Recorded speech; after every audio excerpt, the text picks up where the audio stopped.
আজকে শ্বাস নিচ্ছেন কতদিন পরে মন ভরে? মনে হচ্ছে নতুন করে পৃথিবীতে আবার নতুন করে শ্বাস দেখেন নিচ্ছি। আমাদের ওনার পলিপ ছিল, আমরা ফেস করছি। তার সাথে হচ্ছে হাড্ডি বাঁকা ছিল, স্পার্শ সহ একদম। সাথে মাংস অনেক বড় ছিল, তাই না? আমরা হ্যাঁ, 3টা অপারেশন একসাথে করছি। কেমন লাগে এখন ভাইয়া? খুব সম্পূর্ণ মনে হচ্ছে ভালো সম্পূর্ণ। লাগে? হ্যাঁ, খুশি হয়েছেন? খুশি। আম্মা নাকটা দেখেন, হ্যাঁ দেখেন দেখেন, হ্যাঁ হ্যাঁ, দেখি বাবা, মুখ বন্ধ মুখ বন্ধ মুখ বন্ধ। এখন একদম ক্লিয়ার। কোথায় কিছু আছে ভাইয়া? না, ডুব গেলেন ডুব গেলেন ডুব গেলেন, কোনো পোড়া সব দেখা যাচ্ছে না, যে ভেরি সব। এদিকে দেখেন,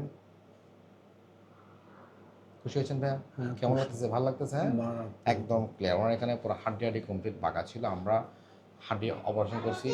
নাকের অপারেশন করার ক্ষেত্রে দুটো জিনিস খেয়াল রাখতে হয়, নাকের ভিতরে কোনো ছিদ্র হওয়া যাবে না, নাক বসা যাবে না। ভাই আপনার নাকের ভিতরে কোনো ছিদ্র আছে? না, না। কোনো নাক বসছে? বসে না, ঠিক আছে। আজকে কোনো পলিপ আছে ভাইয়া? না। পলিপ নেই। পলিপের জন্য আধুনিক অপারেশন ফেস করতে হয়, ফাংশনাল এন্ডোস্কোপিক সাইনাস সার্জারি, যেটা আপনার করছি ভাইয়া। খুশি হয়েছেন ভাইয়া? খুশি আলহামদুলিল্লাহ। Thank you thank you thank you.